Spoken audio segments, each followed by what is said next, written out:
Welcome to In the Zone. I'm Craig Zimmerman. Edition number 13 here, and I've got another local guy that we'll know, Reverend Dave DuBois. Welcome, Dave. Thank you. We were talking before we started, and we go back all the way to 1978. Yes, we do. When we met in wood shop, and you were the teacher and I was a pupil. And I find it interesting because not only did we live down the street from each other, your kids went to school around the time of a couple of my kids and then my nephews and nieces. Right. So you've been around the community for a long, long time. Tell me, where did you grow up? Well, going back several years, Yeah. because of my age, I was born and raised up north near Traverse City, up until about the age of 10. I lived in Central Lake, which is a small community, about 600 people, about 40 miles from Traverse City. And after my mom had passed away at a very young age, then my dad and the rest of the family, we moved to California. We had relatives out there, so tried to start a new life, and we enjoyed it. Lived out there for about 7 years, I think, and then we got homesick for Michigan. Okay. Even though the weather was better, Well, yeah. we did get homesick. And did you move back to the Traverse City area? No, I started playing sports and so on. My dad had remarried, met a old high school sweetheart, and remarried, and we lived in 30 miles from Lansing, I think it was, in Ovid-Elsie Okay. area, and that's where I went to high school. Finished up my high school. Freshman year was out in California, but the last 3 years were in the Ovid-Elsie area. Okay. And so you've got how many siblings? Well, I've got my brother is still living, and then I've got a sister that's still living. I had two sisters that were killed in a car accident several years ago, about 30 years ago, and one other half-sister that has passed away since, too. So family of 5 or 6? Yeah. Okay. Big family. Big family. Okay. Where did you go to college? Well, that's another thing.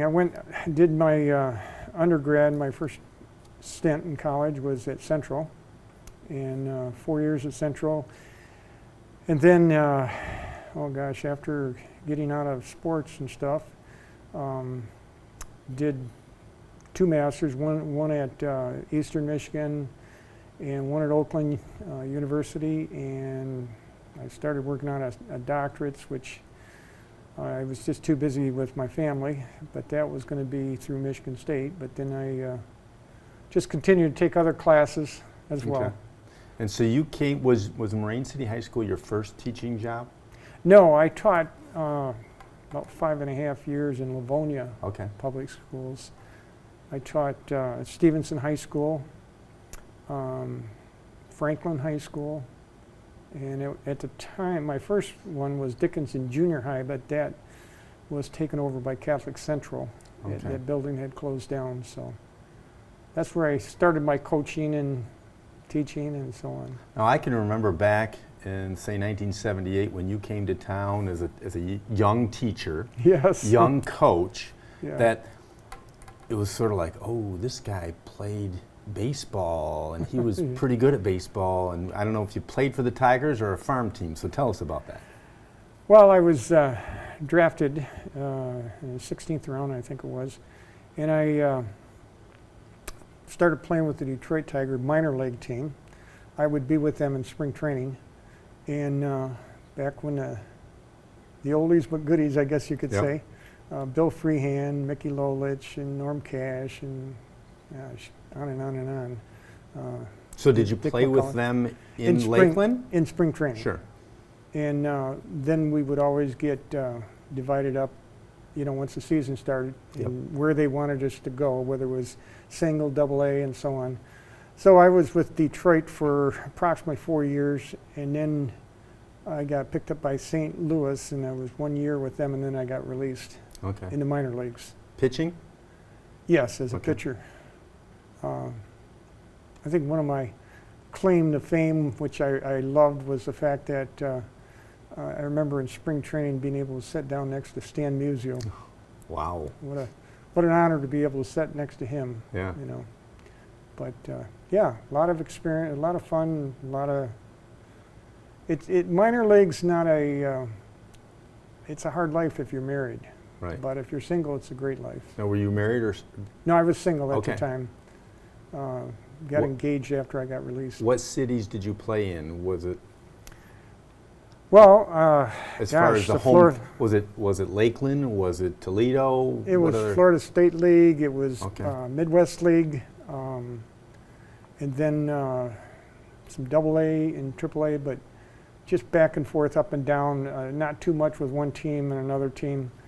And the rookie league was in Tennessee. They call it the rookie league in the minor leagues. I got to say, one of my first minor league managers, but that was in the Midwest League, was Jim Leland. Okay. Yeah. And I always enjoyed him as a manager. He was a very good manager. He was actually a player manager at the time. Okay. Now, back then, you know, it wasn't as glitzy and glamorous as it is today, and a lot of players even back then had jobs in the summertime or in the wintertime, correct? Right, Yeah. right.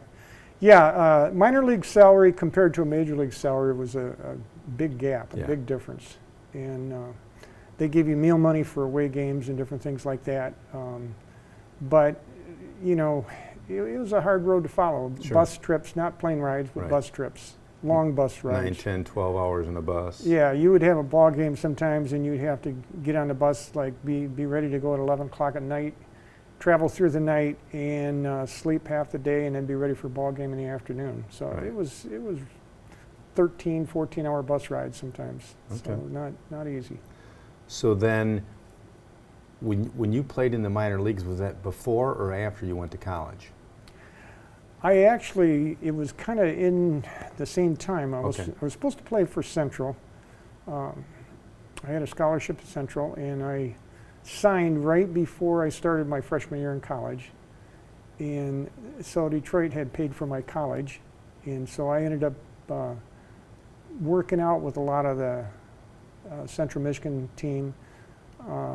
Unfortunately, the coach wasn't very happy because of me signing, but I kind of stayed in shape that way, working out with those guys. And then I reported, for the first few years was second spring training, they called it, because I get a semester in college. And then the last year I ended up going to full spring training. And the second spring training was only a couple weeks, and then they'd ship you right out right away. But at least I got my college in, and the same thing with St. Louis organization. Okay. And when did you decide you wanted to be a teacher? I had my stepmother. She was a fourth grade teacher in a small area near Elsie, Michigan, that my dad had remarried. And she was a teacher, and she told me one day, she says, "What are you going to do when you're, done from high school?" And I told her, I says, "I'm going to play baseball." Whatever I young. said, I got it all figured out. Right. And she says, "Well, what if you don't make it?" And I says, "Oh, that's not a problem. I'm going to make it." But anyways, lo and behold, by God's grace and everything, I did be able to go to college and play ball at the same time. I had a college deferment, so I didn't go into the Vietnam War. Sometimes not fighting for your country means a lot. But anyways, I was able to continue to work on my degree, and when I did get released, I was able to get a job. So Sure. I was happy about that. And when you came to Marine City, you coached some baseball, I believe, didn't you? Yeah, Jack Westerhoff was the varsity baseball coach, and he had just retired from coaching baseball. So I acted as an interim coach there, and one of the big reasons I wanted to come up because the basketball position was open. Gene Gunnarsson had just retired from the Reign, and so the first year I was pretty busy with baseball and basketball on the varsity level, but I was coaching junior varsity football with Larry Rombach. Mm-hmm. So, yeah, I just kind of went from Livonia coaching to Marine City, and Yeah, and it's a good small town to raise a family. and even though I live preach in St. Clair, I always say once a Mariner, always a Mariner. There you go. There you go. So now, fast forward, you've got a wife and children. So you've got, I lose track of my thoughts here. Four kids, 4 children? 4 children. Yeah, okay, I got it right. 4 adult children. Yes. And so it's also interesting that a few of your children went into your vocation, correct? Yeah. My daughter Laura, my oldest daughter, she started out on the west side of the state and teaching Spanish and a couple other areas in high school. And then she came back to this area and she ended up getting a job at St. Clair Middle School. And she taught to Algonac High School first, and then she ended up getting called to St. Clair Middle School for I don't know how many years, but she's got over 20 years, I think, right now. It's hard to believe. Yeah. Think about those dates. So the last couple of years she's been at St. Clair High School.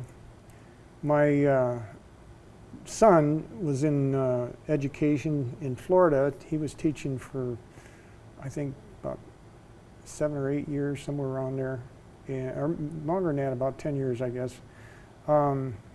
And he decided to re-educate and went back to school, and now he works for a company on taking care of improving the airports all the time and designing better situations. And then my youngest daughter, Jacqueline, she is a counselor now at East China Schools. Okay. And then my daughter that's not the youngest, the next to the youngest, Suzanne, she just moved back from California. Her husband was a professor out at Berkeley, and now he's at Hillsdale College. He is as a professor. And she was in human resource, so for company, but she's a stay-at-home mom now. Okay. Young kids. Okay. And we talked earlier, is it 12 grandkids? 12 grandkids, Okay. yes. And who knows, maybe one on the way. Well, I'm sure that your wife is probably the keeper of the schedule for that. Oh my gosh. Thank goodness for her and doing all the shopping and Right. getting the gifts and all that, because she's a trooper on that. She loves going shopping for it. That's like a full-time job with 12 of them. And the kids. Yeah. Looking at the schedules all the time, we just can't make all the different schedules with all the conflicts. But, well, we had the same situation with our own kids, and I'm sure you remember those days as well, all the activities going on. So, yeah. So now Dave DuBois decides he's going to retire from teaching. He's going to sit back, relax. He's going to go golfing. He's going to just have a smooth time. But not really. Well, my first year of retirement, I remember sitting in my recliner on the first day in the fall when I was hearing the school buses go by, and I was sitting in my chair and I just said, is this all there is to retirement? First day. Yeah. And then somebody told me, you got to get a list and write something down for what you want to do. Which is probably pretty normal for you, right? I mean, and if you don't get to it, at least you don't get to it, but you got something planned. Right. So I started doing that, and I was keeping busy. And then Scott Westerhoff in the district, I subbed for about a year, I think it was, but I wasn't crazy about waiting for the calls. Right. You're more of a structure guy. Yeah. Right. And then Scott called me up and asked me if I wanted to be the golf coach at Marine City. They needed a golf coach, so I says, yeah, it'll break my day up. And so I did that a couple of years until the other pastor at Immanuel Lutheran Church in St. Clair told me how much he needed me to get connected there in the ministry. And I had been there, my wife and I had been there for over 40 years anyways, so. But it's a different gear and it's a different scenario. So I ended up becoming a deacon at Immanuel, and I was that for I think about 3 years, and then several people asked me, well, why don't I become a pastor? So I ended up going back down to Fort Wayne and getting the rest of my pastoral education, and so I've been a pastor since 2019 at Immanuel. Okay. So keeping busy. Very busy. Yeah. So, I mean, does that keep you busy? I mean, you can say 7 days, but I'm sure that you... Yeah, very much. There's times when I would come home after, funerals, everything. I came home one Friday, and I remember I just got through Friday afternoon doing a funeral and having to turn right around and go back to the hospital because another Right. person was dying, and it was Right. very taxing sometimes. Sure. But you know, it's something that I've always been committed as a Christian. My wife's very committed as a Christian, and so that's where a lot of our life is right now. Sure.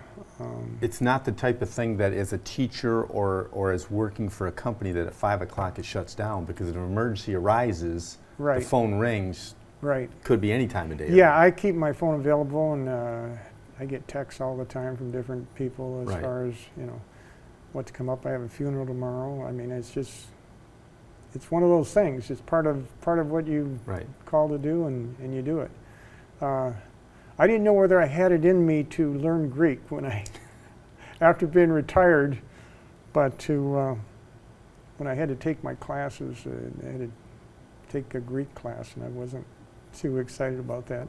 But you learned and made your way through it. I got through it, yes. Okay. Yes, I did. So God is good. It sounds like there's no boring days for Dave DuBois. Oh my gosh, no. It's all. Someday I'll get back to my golf game if I'm able to. Okay. But yeah. At some point in the near future, you would look forward to being the associate pastor when they. Yeah, I'm looking forward to. Our congregation, Immanuel Lutheran Church, has made a call out to a pastor in Minnesota, and he hasn't accepted a call at this point, but it seems very favorable. Mm-hmm. He's praying about it with his family, Sure. and he's a lot younger than me. He's Right. 46, I think. So we're hoping that he's going to come. Because I would guess that then there would be a little more breathing room. Yes, absolutely. More breathing room, and I can get back to doing a lot of what I did in the past, is more hospital visits, more shut-in visits, Sure. and be preaching once in a while and so on. But what I'm doing now is Pretty a lot. taxing. Yes, Yeah. very much. So Okay. Well, it's been a pleasure having you on. It's always good to have people that you know that have been part of the community for so long and to see a fresh face that you know. And obviously, for you teaching at Marine City High School, and then after you retire, being involved in church you've been around for 40 years, it's just a great thing to be part of, right? oh, absolutely. You know, it's my wife and I just can't believe we've been up here 44 years now, and it just, you know, it just seemed like it wasn't that long Right. ago. And I certainly remember you well when you first Yeah, were. who'd have thought 40-some years later Yeah, you'd be back yeah. here talking about this type Right. of thing. And I agree with you 100%. The issue of time is like mind-boggling. The story that I often tell is I can remember taking my son to a high school football game when he was about 6. Mhm. I can remember running into somebody and saying, enjoy them when they're little because it doesn't last long. You're right. I can hear the words for somebody saying that. I can't remember who said it, but you turn around and you go on and you sort of roll your eyes and you don't think about it. Right. And now Chad is 32 years Oh old, my gosh, right? And you go, whoa, where did those years go? where did they go? You know, as I talked to you earlier, we talked to Coach Bob and Ron and some of these other guys, and it's like, you know, back when your David played high school basketball and football, it's like, well, it wasn't that many years ago. And then you go, wait a minute, Yeah. those young guys are now 40, right? Oh my gosh, yeah. David just turned 42, and Right. Laura's 44, I think. I can't- Laura's, I haven't noticed lately, but is she still running around town? Yes, Yeah. she loves running, and she's got her one son, Luke, now our grandson. He's running all the time for St. Clair. And How old is he? he's going to be in 9th grade next year. So is he going to run cross country? Yeah, he's all into running. He runs all the time. Okay. And Nate, her husband, runs all the time, and Rachel runs. So it's a running family, except Nathan, their son Nathan.